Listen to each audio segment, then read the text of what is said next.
ntago yobiheza ni byinshi. Yesu ashimwe. Amen. Je gushimira Imana nari maze imyaka 6 ngwaye tension ariko yakize mu munsi umwe. Amen. Narafatwa nkumva no mu mutwe mu bwonko ndiko ndasha cyane numva mengo ni safuriya iri kwirabira. Nkumva umutima uri kuriruka cyane nkumva ibintu bizwira mu matwi. Aha nacamenya ko ari tension iduze. Candaja ku bitaro kuva 2019 ntibigeze banshira ku mutima umwe kuko nari mfite imyaka mike. Ndataha barankura ku munyu najya inga zitagira umunyu. Birateba birandambira ndavyikuramwo candasubira ndawurya. Ndawuriye ndaguma ngaho ubu ndiko ndiga examen ndiko ndigira ama examen nkumva mu mutwe ndiko ndasha.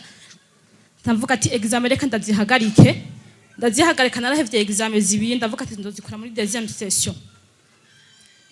Hama niho numva vyanse gose. Canda telefona pasteur ndamubwira ati ibintu bimeze kunuku arambwira turaza tugusengera.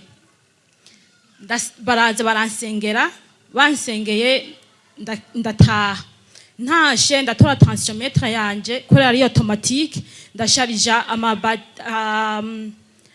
amapire biranka ndayisizemwo biranka yuko yaka biranka ndavuga ati ibintu nibiki cyane. Ndagenda kandi ndagura yandi mapire mashasha ndashiramwo biranka amapire mashasha biranse.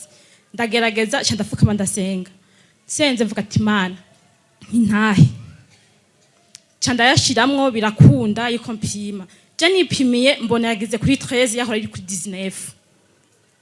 Ndavuga ati sindavyemera sindabishobora. Ndavuga ati reka nitegure nje kwa muganga. Ndagenda kora bari bantumye igipimo cha 80,000 citwa EcoCare. Ndavuga ati reka ngende. Muganga mbonye nambwiye ati uje kurisha cyage pimo. Atoya timpima turabe tension higeze. Apimye wasanga ni 12/7. Hallelujah. Arambwira ati vyagenze gute? Ndamubwira ati uko vyagenze naje ntavyonzi. Abwe ati ntavyuzi gute? Tije ateje wamye ngaha ukumbwira ko yoba yagize kuri 12 gute? Waheruka ejo ogiye asanga ibipimo biri kuri kombi. Kuri 19 aca gutuma ama examen. Yarazi kugarutse gukoresha ya ma examen. Yego.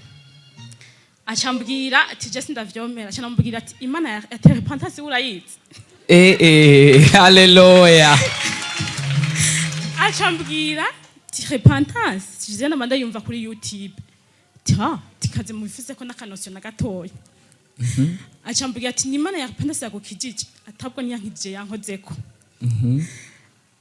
Acambwira ati none umva umeze gute? Nambwira ati nta musonga numwe mfise nta kintu na kimwe numva ndashimira Imana ya igicaniro cha repentance. Hallelujah. Dukomere Imana amashi menshi cyane. Yarampamagaye nimba nibuka neza umenga hari kwa kabiri mwijoro. Arambwira nti mvuye kwa muganga tension iri hejuru cyane. Zarambwira ni ejo uzoze tugusengere ariko wa gatatu. Yaje ngaha turamusengera twari kumwe na mwarimu. Turamusengera. Umwanya munini hajya tumujana hariya muri biro turamusengera. Nk'amasaha 3 kandi ntiyamenye ko twamusengeye nk'amasaha 3. Kuva nka saa 5 gushika saa 8. Mbere saa 8 zirenga. Tukiriko turamusengera. Jewe yari yamwe ngo tasu yaduze tumusengeye nkumva avugije induru ndavuga ni none. Umuntu yafashwe na tasu aravuza induru nkuku. Avuga nti abana bazimu. Turakubita abazimu. Yavuye ngaha tuma inkungugu nta kibazo na kimwe afise. Hallelujah! Ingwara imaze imyaka 6 Imana ikayikiza ku munsi umwe. Ariko Imana repentance ntitwoyikomera amashi. Uyu munsi nawe Imana ikwiyereke mu izina rya Yesu. Hallelujah.